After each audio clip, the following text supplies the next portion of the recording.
Hi! Can you remember a dream where you were falling? Or perhaps a terrifying nightmare? Or perhaps you've had a dream where you were flying, or can read minds, or some other amazing power? Or maybe an erotic dream. Do you remember dreams being more emotional than your waking life? We all have dreams, if you can remember them or not. So what are dreams? Can we control them? What about interpreting dreams? Can they tell us more about ourselves? Or are they just nonsense? John Lennon said, You may call me a dreamer, but I'm not the only one. Indeed, he's not. We all have dreams. Most dreams that we remember are during REM sleep and are called REM dreams. That's right. REM isn't just a popular music act.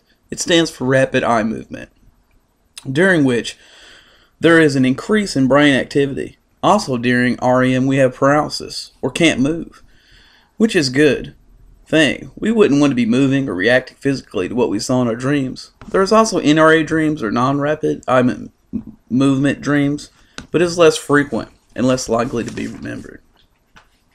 So why do we have dreams? And why are they so vivid? I've had dreams that are so strange, flying, or just not making sense. Well, the prefrontal cortex is suppressed while dreaming. The prefrontal cortex is a more rational part of the brain, but at the same time, the part of the brain responsible for emotion and the primary visual cortex are active. So that's why we feel like we fell down a rabbit hole. This is suggested by brain imaging studies.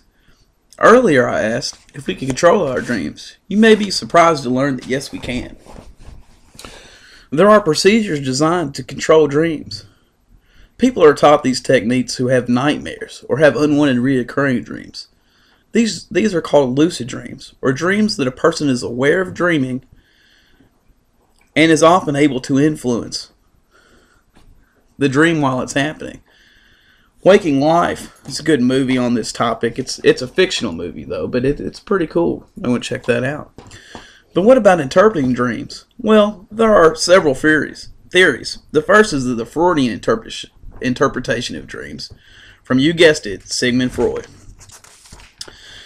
Freud thought the dream satisfied an unconscious, aggressive, or sexual desires of the dreamer. Freud thought that the dreamer disguised the meaning of the dream because it was unacceptable to the dreamer. For example, Freud thought if you dreamed of a Twinkie in a bowl, that the Twinkie would represent the male sex organ and the bowl would represent the female sex organ. Freud believed that the content the dream recalled was the manifest content, and then it was less important than the underlying meaning of the dream or the latent content. But in the 50s, psychologists started to think that sometimes a donut is just a donut. Delicious. Maybe dreaming is just thinking while we were asleep.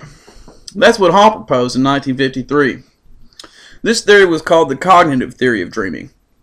Its supporters wanted to focus more on the dream itself than the broad concerns of the dreamer, not the underlying sexual impulses. But the debate continues. Imagine you're asleep, but your brain cells are still firing rapidly. Wouldn't your brain try to still understand this stimuli? This is called the activation synthesis hypothesis of dreaming from Hobson and McCarley in 1977. And although it's random firing, the dreamer's interpretation reflects their fears, their experiences, their drives, and even their remote memories. Or have you ever had a dream while escaping, where you were escaping a fire or being attacked? Perhaps such a dream would give you a chance to safely practice ways to survive a real-life event. This is what supporters for the evolutionary theory of dreaming believe. Wow, maybe dreaming could even save your life. In conclusion, we all have dreams, and they could be more important than you once thought. Perhaps now you'd want to keep a pen, a pad of paper by your bed so you can record dreams while they're still fresh in your mind. Considering that now you know that it maybe could tell you more about yourself, or even save your life. Personally, I would like to learn more about lucid dreams. That would be awesome. That's all for now. Sweet dreams.